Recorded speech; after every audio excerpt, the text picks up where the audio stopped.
Hoy les vamos a contar cómo funcionan los fondos de pensiones que son referentes en el mundo, como Canadá, Noruega y el Endowment de Yale. Y les recomendamos que se queden hasta el final porque les vamos a contar los tips y las estrategias que pueden implementar en su cartera personal para usar a su favor.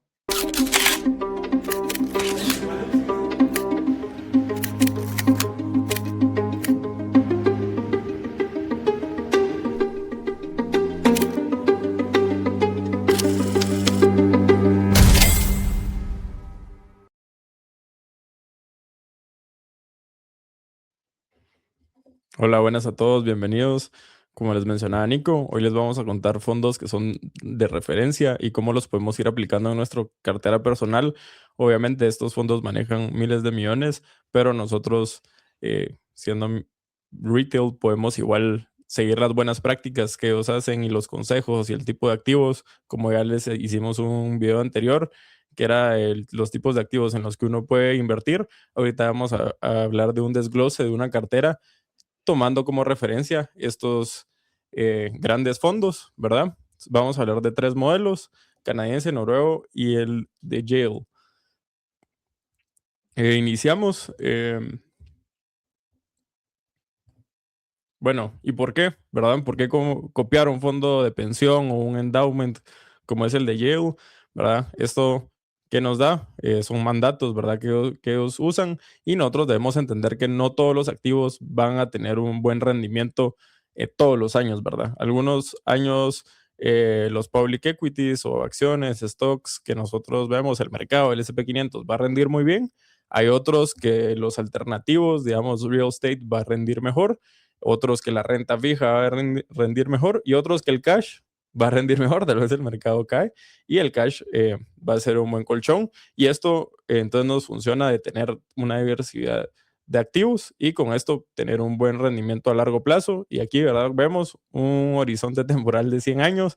Aquí podemos estar pensando de hacer una cartera permanente, una cartera que queremos dejar para generaciones, no solo pensar en nosotros, y que va a sobrevivir ciclos. Hablamos de un 2000, un 2008, un 2020. Y lo más importante, ¿verdad? Tener claro lo que queremos conseguir. Antes de tomar la decisión de cómo se va a invertir, todo empieza con un IPS, que quiere decir Investment Policy Statement. Básicamente es un documento en el que se escriben los objetivos, la tolerancia, el horizonte temporal, las necesidades de liquidez del inversionista y las circunstancias únicas. Tal vez para ir desarrollando un poco en cuanto al objetivo, es cuánto dinero necesito yo ganar o cuánto necesito que este portafolio me genere y para qué lo necesito. También está el tema de la tolerancia del riesgo, que está la capacidad y la disposición. Yo puedo ser una persona que puede asumir mucho riesgo, pero no tengo la capacidad para hacerlo. O puede ser una persona que tengo mucha capacidad para hacerlo, pero no tengo disposición. Entonces, siempre es importante que manda la menor. ¿Por qué? Porque si uno tiene mucha disposición, pero no tiene capacidad, no lo podría hacer. Y si tiene mucha capacidad, pero no tiene disposición, pues tampoco se podría hacer. Un tema importante al momento de elaborar un IPS es el horizonte. Yo, ¿a cuánto tiempo estoy invirtiendo el dinero? ¿En cuánto dinero lo voy a necesitar? Que va de la mano también con las necesidades de liquidez del portafolio. Necesito que este portafolio que yo genere me dé retiros periódicos para poder cubrir ciertas obligaciones que tengo mensuales, semestrales o anuales. También está súper importante acompañarlo de un marco legal y fiscal. ¿Por qué? Porque al final el retorno que va a obtener, que le importa al inversionista, es el retorno neto. Entonces, con una asesoría adecuada, legal y fiscal, puede poder optimizar los ingresos que le generan sus inversiones. Y por otro lado, también es importante incluir las circunstancias únicas, como hay ciertas personas que prefieren no invertir en ciertas industrias. Normalmente las más mencionadas son tabaco, alcohol y armas. Y también está el tema de que en algunas ocasiones, al ser un patrimonio familiar, se espera solo poder obtener los rendimientos y no tocar el capital. Buenísimo. Y aquí, pues yo lo agregaría que uno puede construir de la mano del IPS, verlo de dos espectros. Uno, ¿verdad? Los activos que yo tengo y los pasivos que yo tengo y voy a tener. Entonces, uno debe invertir acorde a las necesidades que pueda tener. Obviamente, mientras más superávit tengamos, o sea, más activos, a diferencia de pasivos, podemos tomar más riesgo. Digamos, si apenas tenemos activos y pasivos, pues no podemos tomar mucho riesgo, porque si perdemos cierta parte de nuestros activos, obviamente vamos a estar en un déficit. ¿Y por qué importa también tomar en cuenta la liquidez?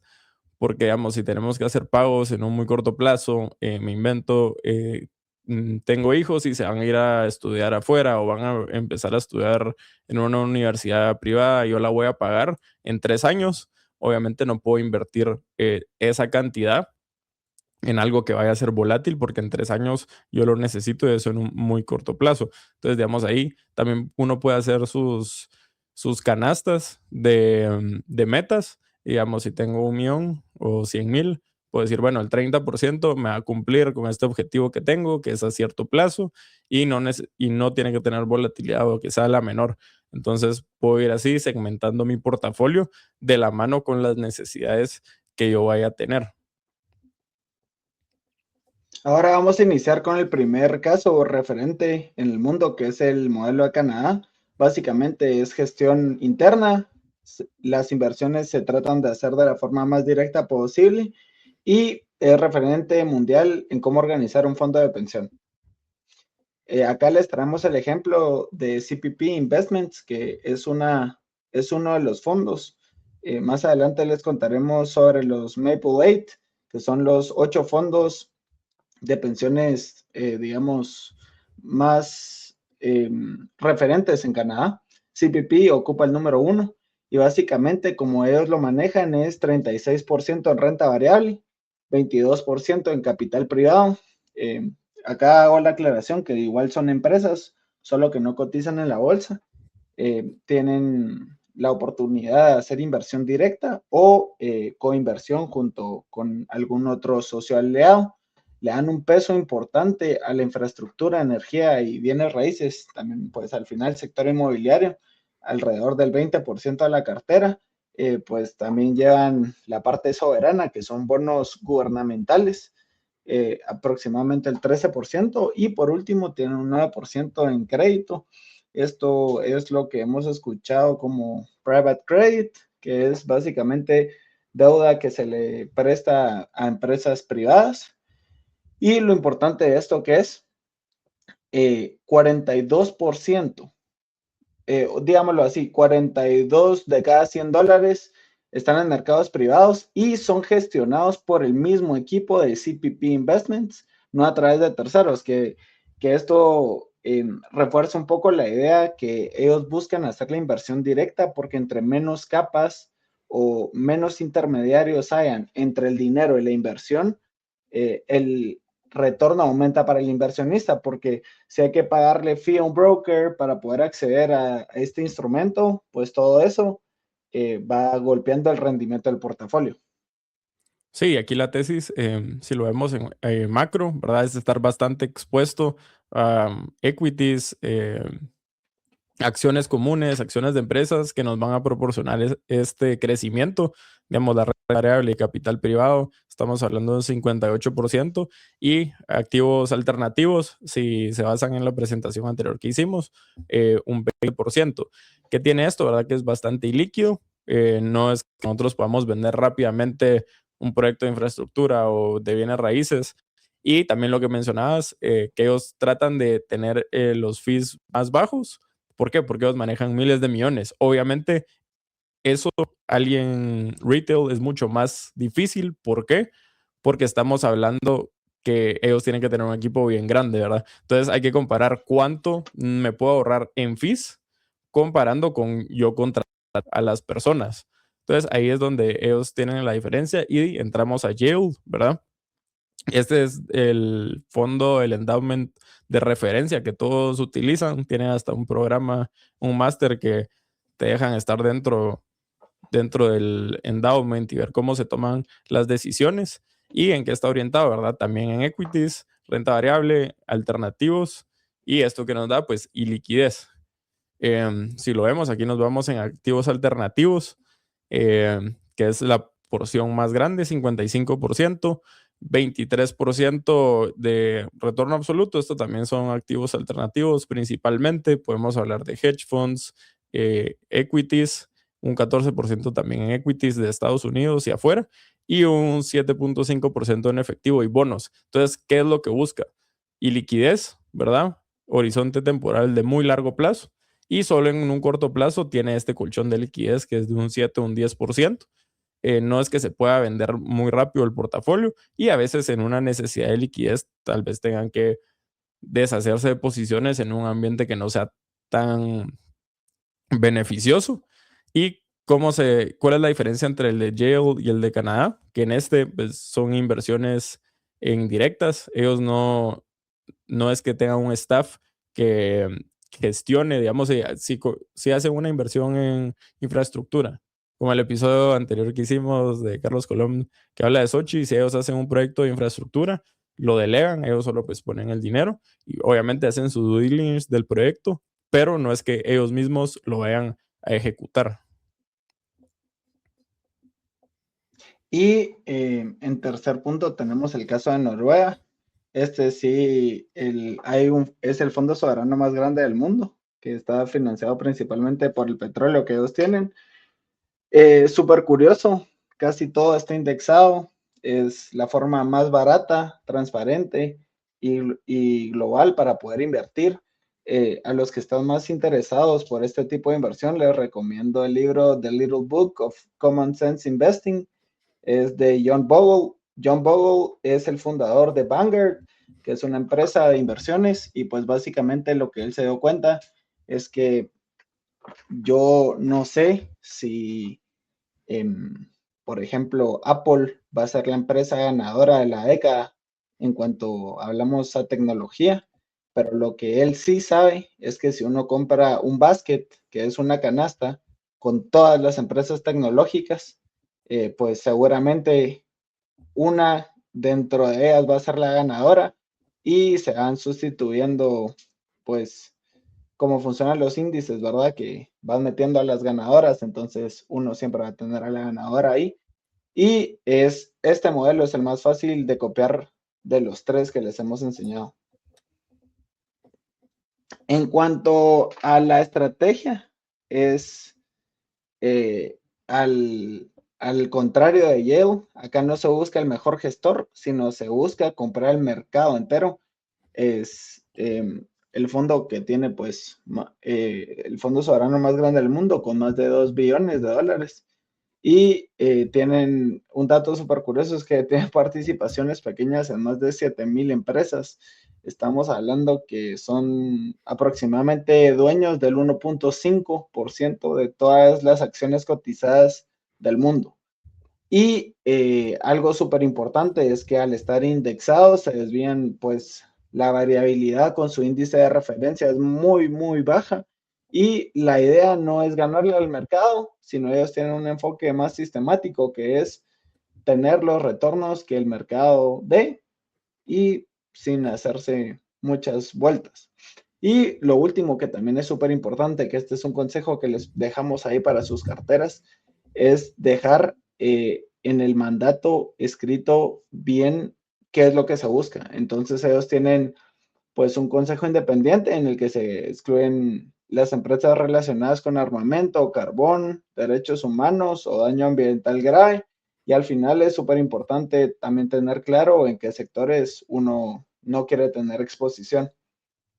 Para agregar aquí en el modelo de Noruega, porque ellos lo hacen y muchos países que dependen de recursos naturales tienen sus fondos más fuertes, es porque saben que tienen los recursos limitados, ¿verdad? Aquí en el tema de petróleo o de Arabia Saudí podemos ver que en algún momento se va a acabar el petróleo, entonces van a depender de otros activos. Entonces, obviamente le ponen mucho más énfasis e importancia a estos fondos y lo podemos ver también de la mano como personas individuales. Tal vez nosotros tenemos una empresa que la vamos a vender, o tal vez sabemos que tiene una vida finita, y saber que podemos ir armando un portafolio de la mano de que nuestro negocio tal vez no va a estar a perpetuidad, pero el fondo sí.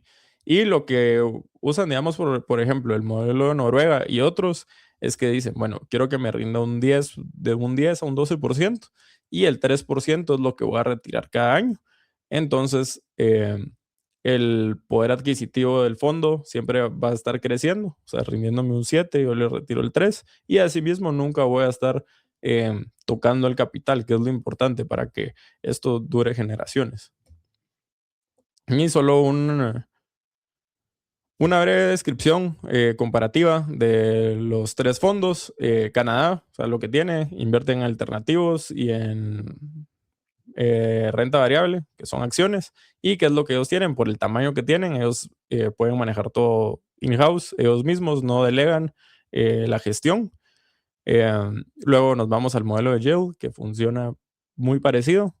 Hablamos de bastantes alternativos, pero ellos sí son con gestión externa. Y luego el de Noruega, que es mucho más simple, ¿verdad? Hablamos de un 60-70% en equities, que es indexado, y la otra parte en renta fija, que me va a dar la liquidez y ese flujo de ingresos permanente.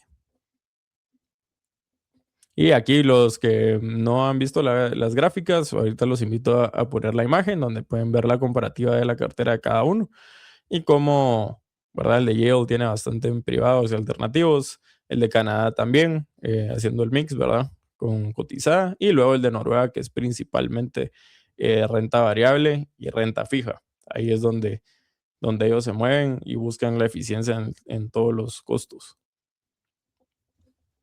Y ahora sí, ¿qué tienen los tres en común? Si estamos hablando que son los tres referentes de inversión a largo plazo, pues primero que nada, tienen claro su horizonte temporal de inversión, saben perfectamente cuándo necesitan el dinero y digamos, qué porcentaje es el que necesitan tener en cash disponible para utilizarlo. En segundo lugar, tienen las reglas claras antes que las emociones. ¿A qué me refiero con esto? Tienen límites de asignación, bandas de rebalanceo, que esto básicamente quiere decir si yo invierto, hagamos de caso la proporción de renta variable, yo le metí un 20% y me dobló y ahora es el 40% de mi portafolio, pues se vende una parte para poder mantener los pesos. Y si uno eso lo tiene escrito, es mucho más fácil poder cumplirlo porque pues al final somos humanos y nos emociona ganar y tener razón en las inversiones. Entonces, tener una política clara es súper importante. Y también, pues tercer punto que tienen en común, diversifican por fuentes de riesgo. Ellos no tienen un portafolio concentrado, inclusive dentro de los tipos de activos que ellos tienen, no tienen todo en un proyecto, sino que tienen exposición a distintos proyectos. Y lo último, controlan lo controlable. Al final del día, hay una parte de las inversiones que uno sí puede controlar y una parte que uno no puede controlar. Lo que uno puede controlar son sus límites, los costos que uno tiene, los aportes que uno está haciendo al fondo. Pues al final, siendo fondos de pensiones, ya pueden proyectar los flujos que van a estar ingresando y también la tasa de retiro, dependiendo de las fechas. Entonces, lo importante acá, ya pasando al otro lado, es ahora tomando en cuenta que estas son las buenas prácticas que tienen los tres referentes a nivel mundial. Ahora bien, veamos cómo lo podemos tomar a nuestro favor y construir nuestro propio modelo. Yo les diría que el primer paso es definir su pasivo.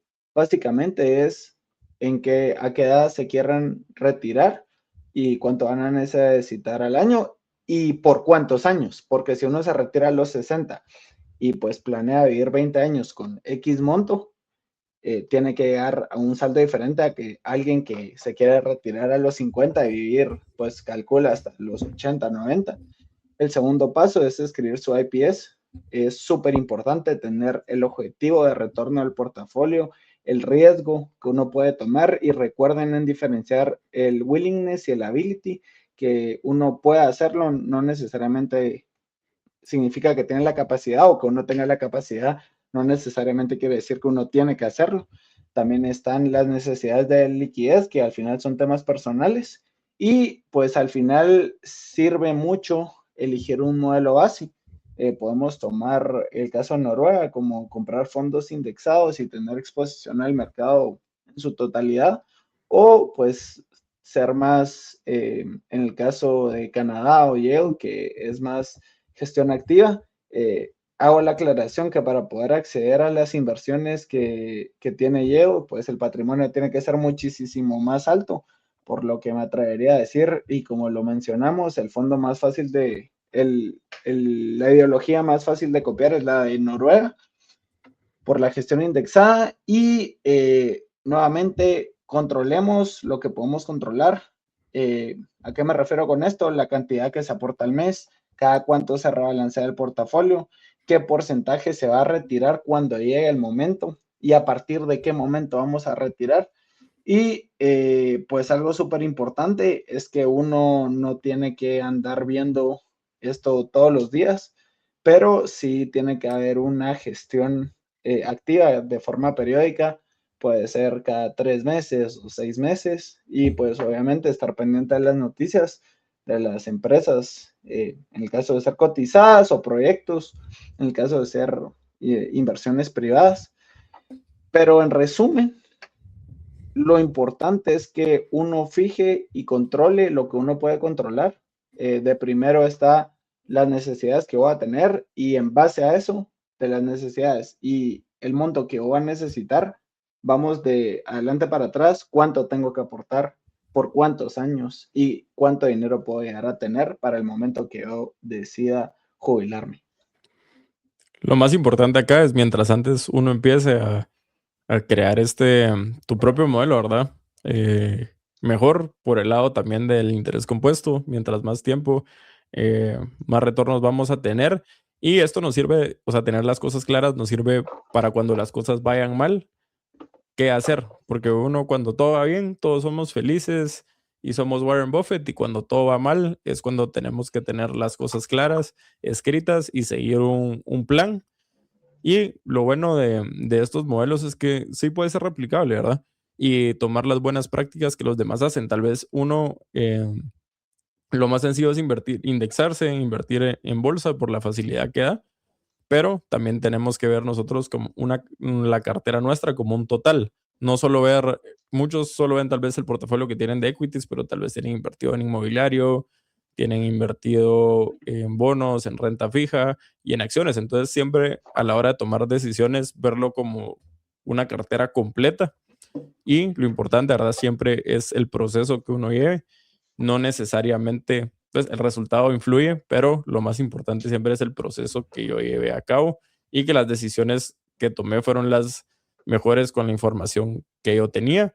Luego también, pues ahí dice mercados privados, pero uno puede tener un emprendimiento o un amigo tal vez tiene un negocio exitoso y le dices, mira, quiero ser tu socio, tenés tres Cs, yo con lo que voy a aportar abramos una cuarta.